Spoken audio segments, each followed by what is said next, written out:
we should indeed criminalize the importation or any dealings in fake medicines. A lot of people will be surprised it wasn't illegal already.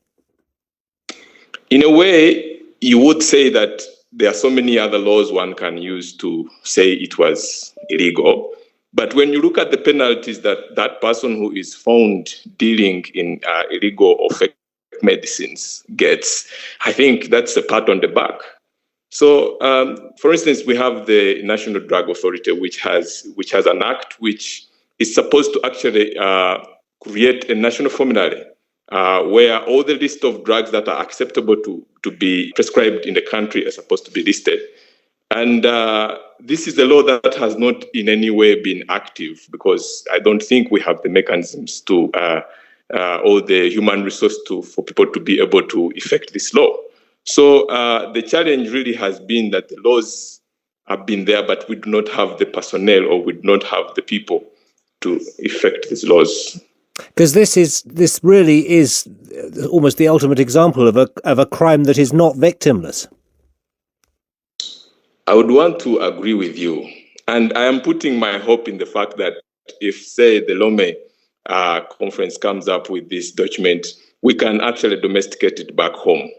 And probably then the country will have what we call political will to be able to enforce these laws against the counterfeit. But then I also want to note that the issue of these fake medicines is a very complex matter. First and foremost, Uganda is a poor country. And when you look at how and where do these drugs come from, you would realize that it is because of the porous borders. It is because of numerous issues like no people who have the expertise to be able to control these drugs as they come in. Then also looking at the issue of bribery. So all these are issues that have to be dealt with politically. So I think if our head of state is part of the people going to sign this document, I would want to think and pray that it will be again domesticated and there will be political will to do a bit of enforcement. And that this means investing some money in the enforcement. For instance, can we put people who have an understanding of, who are health personnel who can understand and detect what is a fake drug? Can we have laboratories that can actually check these drugs and be able to brand them with evidence that they are fake? Can we trace the batch numbers back to the manufacturers? Can we actually return the drug to the person who manufactured it or from its country of origin? Just give me an example of how bad it can be. Well, what happens, for instance, I would say, we have had the National Drug Authority in Uganda recalling very vital drugs, for instance, Coartem, that is a medicine, malaria medicine. And and that means this medicine had been used for years, and the National Drug Authority had authorized the use of this drug.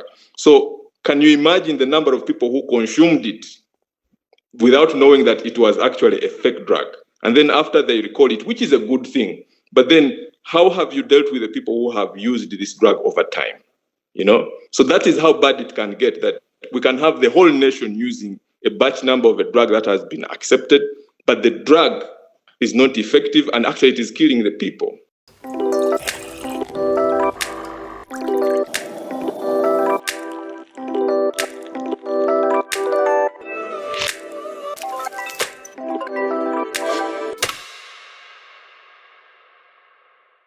Hi, so I'm Leslie London and I'm a Phm activist here in Cape Town, and we're going to be talking about health systems and equity in health systems. It's a big issue that Phm has taken up over many years, and of course now with COVID we have many other issues to deal with, but health systems really underlie our ability to deal with COVID. So I'm looking forward to this discussion, because I think health activists need to get together to deal with these issues. So yeah, we're going to talk soon. Hi everyone. Yeah, my name is Dennis Bukenya, the coordinator of the People's Health Movement in Uganda. Yeah, today I'm excited. I'm going to be having a sit-down chat with Professor Leslie London, and I'm really excited to ask him about so many things.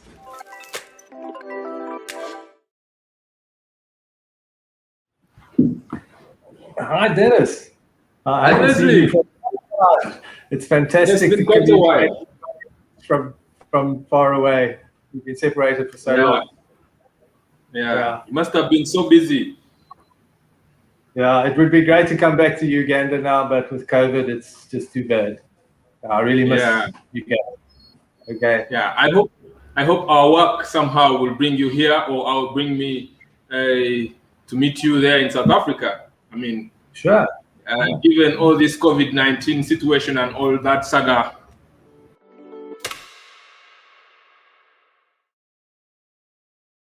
Leslie, we met here. I think it was somewhere around 2012, and that was the beginning of my career, because I started out as a lawyer and I really worked a lot in issues with health equity. But then right now I define myself as a lawyer turned health activist. So I think that project we're working on was called Health System Strengthening, using participatory models. And since then, I have worked as a health activist in participation, and I have had an insatiable interest in issues to do with health systems weakening through health privatization.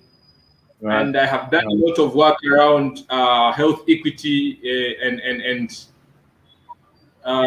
sustainable development in so many paradigms. So my biggest interest now lies with issues to do with participation too. I've been a professor at the University of Cape Town for 30 years, actually. But I've always been a human rights activist and got involved with PHM when PHM started in South Africa, I don't know, 15 years ago. So I've been involved in PHM activities since then. I'm particularly interested in participation and how civil society can play a role in health equity.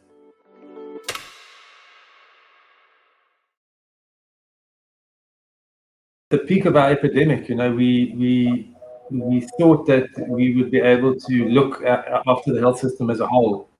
That if there was a need for intensive care beds, we could find beds in the private sector, in the public sector, we could manage it as one. But it was never like that. It was always the case that the private sector kept their beds for themselves. If they had any spare beds, they'd sell it, rent it to the public sector. But we never had a proper steering of one health system. So South Africa has a very poor, divided health system, and it's never been able to integrate that. And even under COVID, we still have this divide between public and private. It's a big problem. And we've really seen how that's been a problem under COVID, how communities have not been allowed to participate or do things that would help mitigate the effects of COVID. So a lot of community organizing, because ordinary people were kept out of decision making when it came to COVID. To actually realize how weak our health systems are, and actually to draw the paradigm between the support we get from the private sector and their support to the health systems, and how they ran away from the health systems, the public health systems, when it came to the COVID pandemic, Because at the end of the day, the governments have, I think, realized that it is more important for them to invest in the health systems publicly, other than using private players who actually ask for a lot of money and give you nothing at the end of the day. Participation brings on board governments, because when you have no political will in anything in the sub-Saharan Africa, there's nothing you can do. But when you use the community voices, or you use participation for the communities to demand, or whoever is concerned with the challenge to demand, I think you have much better results. And that's why I have stuck by participation all this while. Yeah. And of course, thanks to learning from Professor Leslie, the models of participation, we have the PRA, we have the PER now.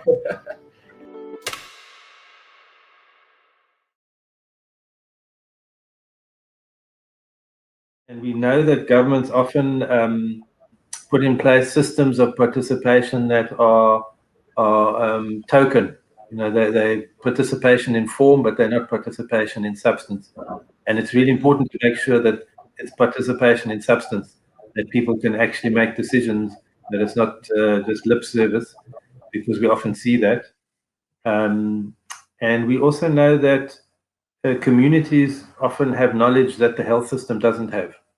So they can identify this, how to solve a problem where a health service doesn't know how to solve a problem, because the problem actually isn't a health service problem, it's a social determinants of health problem in the community. And the community know that, and they know what needs to be done. So we really want health systems that see communities as partners, as they're helping them solve health problems for better health outcomes. But we want them to understand that it's in their interest to have a strong community, because that community can help them get a post in their clinic, because then they can go to the district and say, I'm short-staffed and this is the people needed. So there's a win-win there. Remembering that many a time the health workers were seen as gatekeepers of health and the means to health. So the community never really participated in health until we came in with this project in the areas where we worked, and tried to bring the two paradigms together, where you have the community with the health workers and then with some government political officials. And this really had an immense output for us. And I think Leslie really will remember that when you hear the stories from both sides, you see why participation is very important and key in hemisphere of trying to bring together health. Yeah. So actually, the reason why we ended up partnering on this project was that we started out as a research, finding out why Uganda has very many good health policies. And then when you look at the health systems and the tiers of the health system that we have, because we have referral 1 to 7, they are very beautiful ideas. And then when you look at how the people at the grassroots are suffering because of the health injustices that are happening to them, you ask yourself why. It is a whole hullabaloo of reasons why. So the best way of us getting the root cause was to do the research. Fortunately, that's where Leslie came in, and you remember, Leslie, you brought the issue of us establishing models that could make it more participatory and probably give us more hands-on research and findings. So this research, then we now started to zone out which areas had the highest prevalence of challenges, and we ended up in a rural community in Uganda called Chiboga and Changwanzi. So while in these communities, you find that the hospitals are very far apart. So people have to walk long distances to access treatment or care. And then when we started rolling this out, we realized that the issue was that the people did not even know that they had the right to access this treatment. They had the right to get treatment by the government. They thought that if the government actually treats them, it is a privilege that the government has given. Human rights are not just about the law, not just about going to court to win a case. It's about using human rights in a way positively so that health workers can unite with communities, because we share the same objectives in that way. And that's what we try hard to work on, to try and use rights as a principle of a campaign, not just about fighting for a legal victory. I think the issue of getting community voice into policy platforms is really important, because that gives us the best chance to mainstream that sort of participation. Our countries have ratified the Convention on the Social, Economic, Cultural Rights, and each country is meant to do a submission about its progress on these rights. And shadow reporting was quite important for us in South Africa, and I think Uganda has also done that, where we've provided the Committee on Economic, Social and Cultural Rights with a different perspective, and that has enabled civil society participation. So we're aware that Brazil's health system is in serious trouble for many reasons. So a lot of those gains have been lost.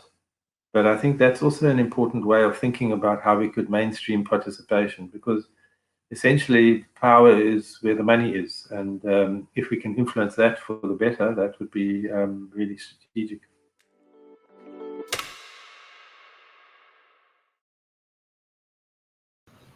I think my very memorable moment in life was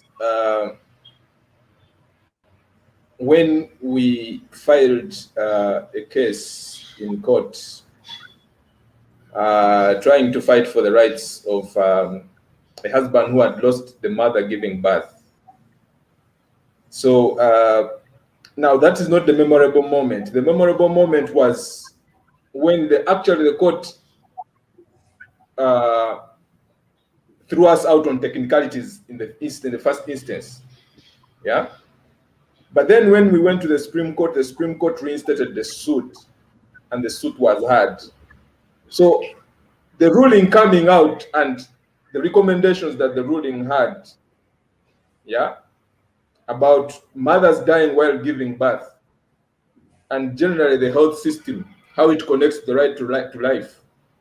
I'm talking about our constitution, which does not necessarily have these sections of the right to life. My worst moment as an activist was when we went to do advocacy in one rural area, and we were misunderstood by the politicians for misguiding the population, and they harassed us there because we were trying to bring people together to teach them about their right to life and right to health. And then it was around the political time, and they thought we were trying to antagonize politically. And I think that was the most trying moment I had. And when I walked out of it, after it all had ended and we all understood each other that we are an NGO trying to do this to help the people here, I think for me, again, it made me realize why I am an activist and why I should stay doing activism all my life, regardless of whether we are paid or not.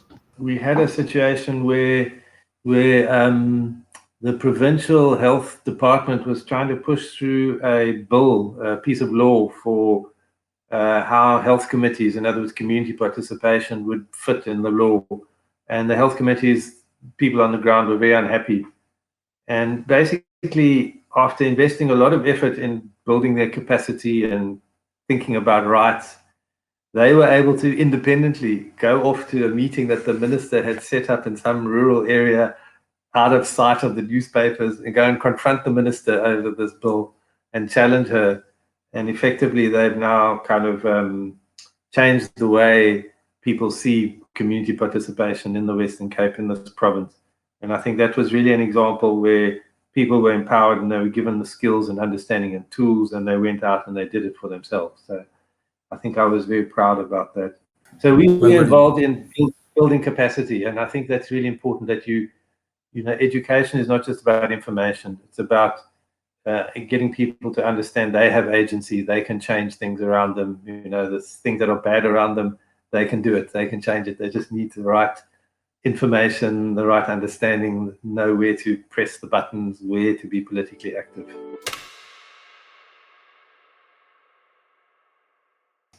We often assume that we know the right answers, particularly if we are well trained, you know, we are academics. But I think there's a lot of knowledge that we don't know, that ordinary people have, and we can learn from ordinary people. And they have knowledge that is equally effective in different ways, and we need to combine those knowledges. And by combining those knowledges, we're much more effective. So, for instance, I work in research. I can bring the power of research into activism.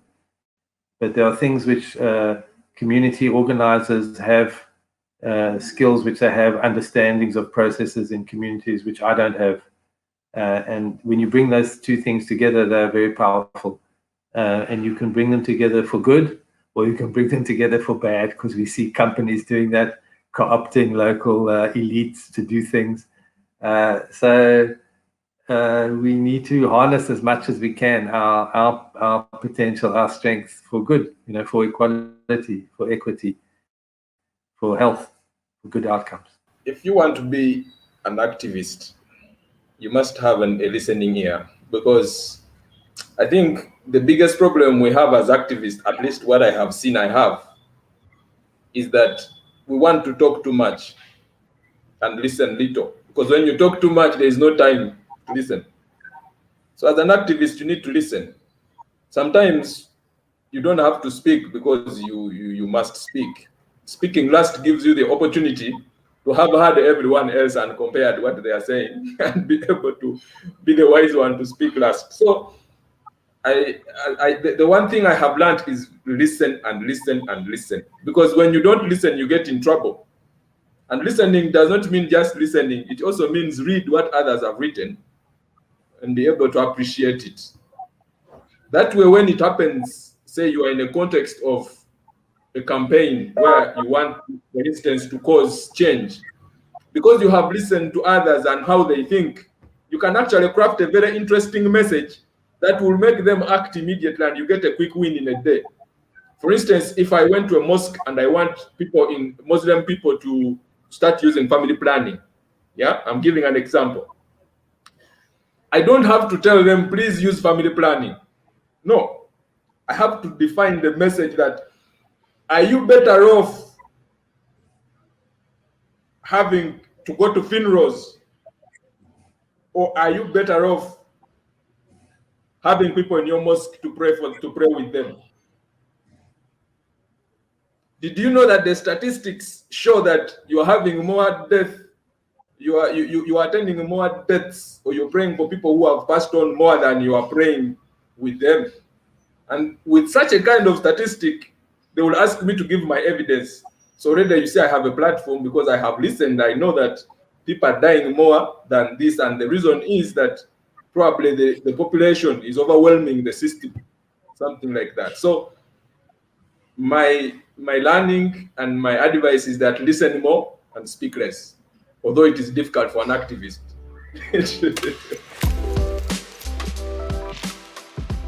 Well, to all the communities that are still struggling and still achieving victories, so here's to them. I'm happy to see you, my old friend Leslie, after a long time, and I'm happy that COVID has not run rampage on you. And please keep up the good work. I'm reading and seeing all the good work you're doing in South Africa, and we in Uganda are busy learning from you. And I know we lost our very good friend, Professor Sanders, but for us now who are learning from you people, I think are now seeing you as the person who has taken his place and teaching us what to do. Please remain a father of our advocacy, and yeah, it's good having you. I hope you have a whole generation of new activists in Uganda and around the world.